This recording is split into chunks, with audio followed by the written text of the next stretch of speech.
players spent shorts. Owen Morgan, 128, can party starter Morgan face India's music during the ODIs. 128, by the time Alex Hales left the pitch at Trent Bridge a couple of weeks ago, he could have been forgiven for thinking he had made his point. He had, after all, just made 147 from 92 balls. And, in doing so, he had helped his side to a second successive world record ODI score in completed games on this ground. In the previous one, in 2016, he had smashed 171 from 122 balls. He averages 88.20 in 6 ODIs at the ground with a strike rate of 138.24. You might think his position was assured. But it's not. For with Ben Stokes back to fitness and Joe Root recalled having been dropped from the T20 side, something has to give. And that something, it seems, is likely to be Hales. Who else could it be? Johnny Bairstow has made 4 centuries in his 8 most recent ODI innings, Jason Roy has made 2 centuries, and an 82 in his 4 most recent ODI innings. Root averages a fraction under 50 in this format and is seen as essential should England encounter a tricky batting surface, and Owen Morgan is both the captain and the highest run scorer in England's ODI history. And Jos Buttler, well, he's Jos Buttler. He might well be on his way to establishing himself as the best limited overs batsman England have ever had. The management have decided they like the security of playing the extra bowler. With Stokes and Root, you could argue they have a 7th bowler, so despite Hales' record, despite him playing one of his most mature innings as recently as Friday, he made a classy, unbeaten 58 to see England to victory in Cardiff. Despite this match being played on his home ground, he looks the most vulnerable. Even with Stokes, at this stage of his recovery from injury, unlikely to be required to bowl more than 6 or 7 overs. This strength in depth is, of course, an asset. It provides reinforcements should injury strike and ensures there can be no complacency in the camp. But it also brings with it some potential issues. For with the standards required to retain a place in the side now so high, it might leave everyone in the squad peering over the shoulder. And once that starts, it can threaten both the stability of the side and the selflessness with which they have played of late.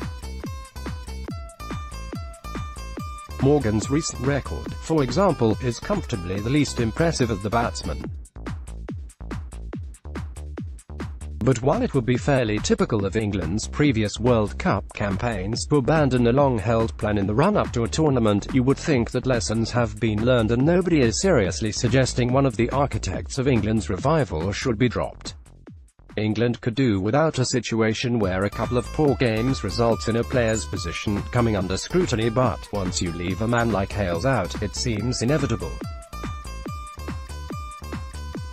Perhaps this is making a negative out of a positive. Certainly Root, who was omitted from England's T20 side in Bristol on Sunday, suggested so when reflecting on that situation, and it's true that, right now, there are no obvious cracks in the settled, positive environment around this team. To see the squad laughing and cheering together as Stokes did a more than passable Jordan Pickford impression and save 3 successive penalties in the pre-training football was to see what gives every impression of being a settled, united squad.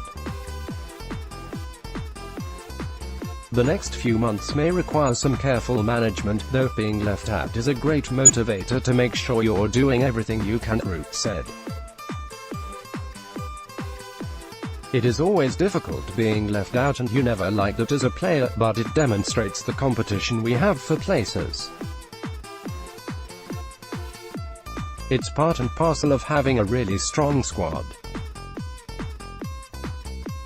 And ahead of a World Cup, that's what you want. You want guys outside pushing as hard as possible and forcing those difficult decisions. It shows where we have come in the last 3 or 4 years in this format.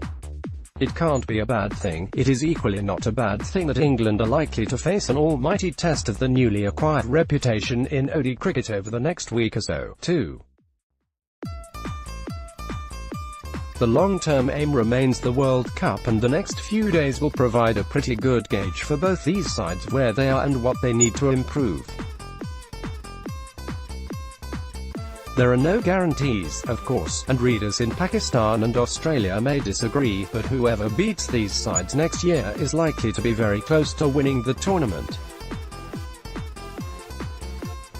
The absence of Chris Woakes remains painful for England. It's not just his bowling, though he is probably England's best death bowler, but the security he provides with the bat is no. 8. David Willey, while dangerous when the ball swings, has a bit to prove once it does not. Tellingly, he has only once delivered 10 overs in an ODI in the last couple of years, and, on that occasion, England lost against Scotland. Equally, England's spinners are likely to be tested more in this series than they were by a spinophobic, no, you probably won't find that word in a dictionary. Australia and the entire batting lineup is likely to be confronted by more skill and more variation. It looks, in short, like being a high-quality encounter between two sides on top of their games. There's no World Cup on offer, but we might well have a better idea of who is likely to lift it in a year's time after the next week.